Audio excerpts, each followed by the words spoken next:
ઉત્તર પ્રદેશના મુખ્યમંત્રી યોગી આદિત્યનાથ જે છે એ દર 2 કલાક ઉપર રિપોર્ટ લઈ રહ્યા છે અને વાતચીત કરી રહ્યા છે ત્યાંના પ્રશાસન સાથે. અત્યારે આના ઉપર અમે ચર્ચા કરીશું, પણ અમારી સાથે અત્યારે ફાઇનલ અસોલ્ટના એડિટર નીરજ રાજપૂત જે વરિષ્ઠ પત્રકાર છે એ દિલ્હીથી જોડાયા છે, એમની સાથે વાત કરીશું. नीरज राजपूत सर, आपका बहुत स्वागत है गुजरात फर्स्ट में.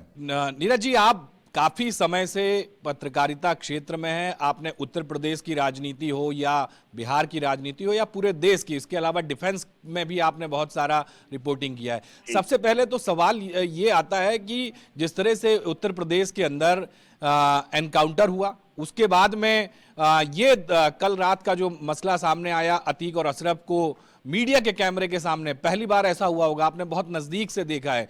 पहले क्या इस तरह के कोई वाकया हुआ करते थे, कैमरे के सामने ही किसी की हत्या कर दी गई हो?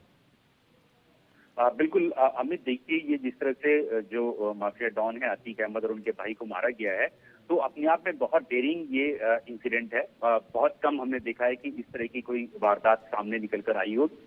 देखा है पुलिस अभिरक्षा में, यानी कि पुलिस कस्टडी में हत्याएं हुई हैं, देश भर में हुई हैं, यूपी में भी हुई हैं, काफी हो चुकी हैं. जो गैंगस्टर्स होते हैं, एक दूसरे से राइवलरी जो रखते हैं, अपनी आपसी दुश्मनी में, वो पुलिस अभिरक्षा में यानी कस्टडी में भी हमने देखा है कि उनकी हत्या कर देते हैं, कोर्ट ताकि वो जज के सामने मर्डर कर देते हैं. लेकिन ये पहली बार शायद इस तरह की घटना सामने आई है जब कि जो क्रिमिनल्स हैं, जो कि सजा याफ्ता हैं और अभी पुलिस कस्टडी में थे, उनसे पूछताछ चल रही थी, जुडिशियल कस्टडी भी थे क्योंकि उनको सजा भी हो गई थी, तो उनको हॉस्पिटल ले जाया जा रहा है. और उस वक्त जब मीडिया से बातचीत कर रहे हैं, मीडिया के कैमरों के सामने पुलिस कस्टडी में जो है वो हत्या कर दी जाती है. ये अपने आप में बहुत डेयरिंग इंसिडेंट है, जो कि दिखाती है कि किस तरह से, क्योंकि ये सवाल भी खड़ी करती है. हालांकि बहुत लोग ऐसे हैं जिनका मानना है कि अतीक अहमद का बहुत खौफ था पिछले 2 दशक से, जब से वो प्रयागराज में ऑपरेट करते थे, चाहे पॉलिटिक्स में आ गए हों, एमएलए एमपी बन गए हों, लेकिन कहीं ना कहीं उनका जो एक जो अपराध की जरायाम की दुनिया जो थी, उसमें उनका वर्चस्व था और यहाँ पर पूरी तरह से माफिया की तरह ऑपरेट करते थे. अभी तो सामने आया है कि आईएसआई के साथ भी लिंक्स भी सामने आए, जिससे कि इन्वेस्टिगेशन यूपी पुलिस की हो रही है. उसको लेकर जो है लोगों में इस बात को तो लेकर कह सकते हैं कि खुशी हो सकती है कि वो मारा गया है, उनका जो क्राइम का वर्ड था वो खत्म लगभग हो गया है, क्योंकि उनके बेटे को भी मार दिया गया है. लेकिन कहीं ना कहीं सवाल खड़ा करता है कि पुलिस कस्टडी में कैसे हथियार आ जाते हैं और मीडिया के सामने, कैमरों के सामने आकर जो क्रिमिनल है, अतीक अहमद है, माफिया डॉन है, उनकी हत्या कर देते हैं.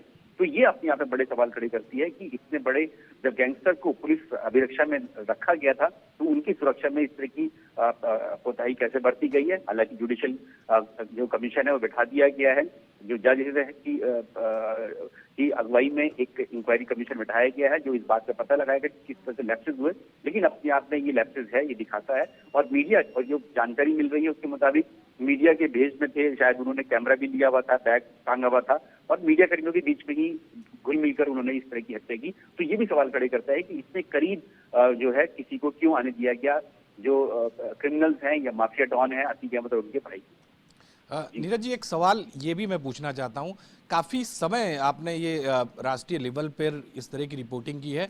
एक पिस्टल की मैं बात करूँ, एक टर्की मेड पिस्टल जो है इनके हाथ में थी, क्योंकि डिफेंस भी आप बहुत नज़दीक से जानते हैं, पूरा भारत घूमा है आपने, विदेशों में भी आपने डिफेंस का रिपोर्टिंग किया है. ये टर्की मेड जो पिस्टल है इन युवाओं के हाथ में थी और जिस तरह से वीडियो आपने देखे होंगे, धड़ाधड़ वो फायरिंग कर रहे थे. ये और लगातार आप रिपोर्टिंग जिस तरह से करते आए हैं, पाकिस्तान की तरफ से बार बार इस तरह के हथियार जो है ड्रोन से भेजने की बात, या तो और अतीक ने भी कबूला है कि उसका आईएसआई कनेक्शन पाकिस्तान से था. तो ये जो हथियार आ रहे हैं उत्तर प्रदेश के अंदर, ये युवकों को मिले हैं, 3 युवकों को, क्या ये पूरा मामला जो है, ये हथियार टर्की मेड हथियार कैसे आए होंगे, क्या लगता है आपको? बिल्कुल अमित, बिल्कुल आपने एक वैलिड क्वेश्चन उठाया है कि आखिरकार किस तरह से सोफिस्टिकेटेड वेपन जो है वो इन लड़कों के पास आ गए, क्योंकि ये उत्तर प्रदेश के ही लड़के हैं. सामने नाम आया अभी तक, लवेश और सनी और एक हैं, ये कासगंज और उत्तर प्रदेश की अलग अलग जिलों के रहने वाले हैं तीनों. तो ये इनके पास ये वेपन कहाँ से आ गए, क्योंकि अभी 3-4 दिन पहले ये खबर आई थी कि जो माफिया डॉन अतीक अहमद है, जिनकी कल हत्या की गई है, तो इनके भी कनेक्शन थे पाकिस्तान की खुफिया एजेंसी आईएसआई के साथ. और जो ड्रोन के जरिए जो हम लोग देखते हैं कि बॉर्डर एरियाज में जो वेपन्स की स्मगलिंग होती है, नार्कोटिक्स की होती है, ड्रोन के जरिए होती है, तो उसके वेपन्स जो थे वो माफिया डॉन अतीक अहमद जो है मंगाता था।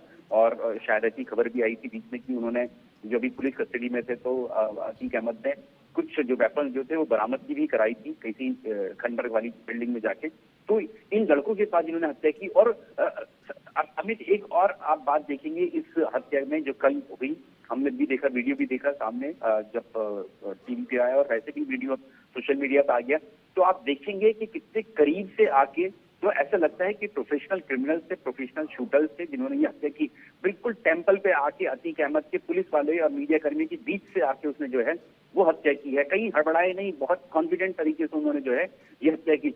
एक ने दूसरी इधर से किया और फिर दूसरे ने दूसरी तरफ से फायरिंग करी। तो ऐसा लगता है कि जो तीनों लड़के थे बहुत ये प्रोफेशनल थे, और उन्होंने देखा कि पुलिस कर्मियों के पास भी उनके असला है, यानी हथियार हैं, वेपन्स हैं, सर्विस रिवॉल्वर्स हैं, वो कहीं रिटेलिएट ना कर दें, इसलिए उन्होंने तुरंत जैसे ही दोनों को हत्या करके, दोनों का मर्डर करके 30-22 सेकंड का ही में ही दोनों की हत्या कर दी।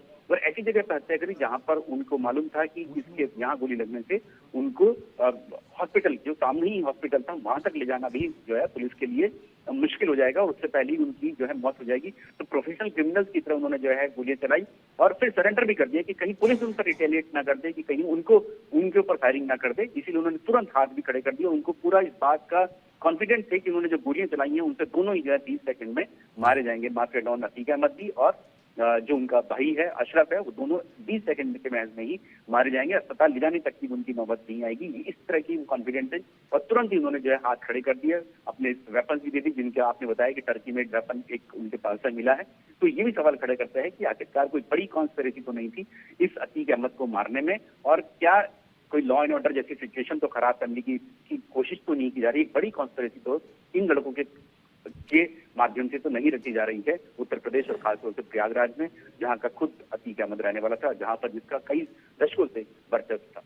जी, एक आखिरी सवाल नीरज जी कर लूं। जो अभी आपने कहा कि ये तीन नवयुवा आते हैं और फायर करते हैं धड़ाधड़ टर्की मेड पिस्टल से, क्या ये पुलिस इस थियरी पे जांच करेगी? क्योंकि उत्तर प्रदेश पुलिस बहुत ही बारीकी से, और मुख्यमंत्री योगी आदित्यनाथ 2-2 घंटे पे रिपोर्ट मांग रहे हैं।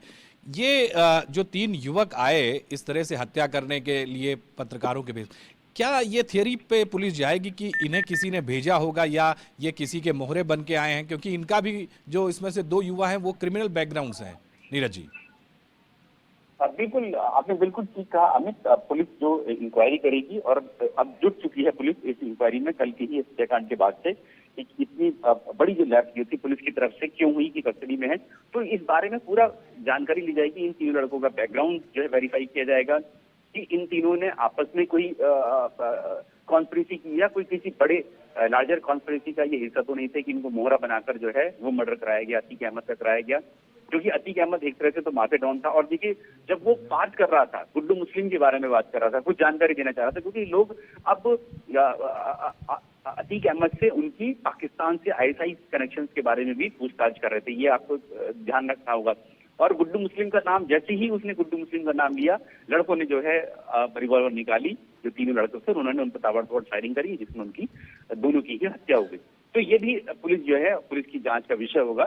लैप्स तो हो गई ही कि भाई आखिरकार कितनी बड़ी चूक कैसे हुई कि हत्या कर दी गई पुलिस कस्टडी में, लेकिन इस बात की भी इंक्वायरी की जाएगी, क्योंकि मर्डर हुआ है, 2 लोगों का मर्डर हुआ, चाहे और पुलिस कस्टडी में मर्डर हुआ है, चाहे वो क्रिमिनल माफिया ही क्यों नहीं थे, लेकिन उनका मर्डर हुआ है, पुलिस कस्टडी में हुआ था, कैमरों के सामने, आधा दर्जन कैमरों के सामने मर्डर हुआ है। लोग वहां मौजूद थे, उस वक्त चित्रदर्शी भी देख रहे थे वहां पे। तो ये हत्या क्यों की गई, इसके बारे में पूरी जानकारी की जाएगी, और तीनों लड़कों का पूरा वेरीफाई किया जाएगा कि इनके कनेक्शंस कहां-कहां से कहां-कहां पर जुड़े हुए थे।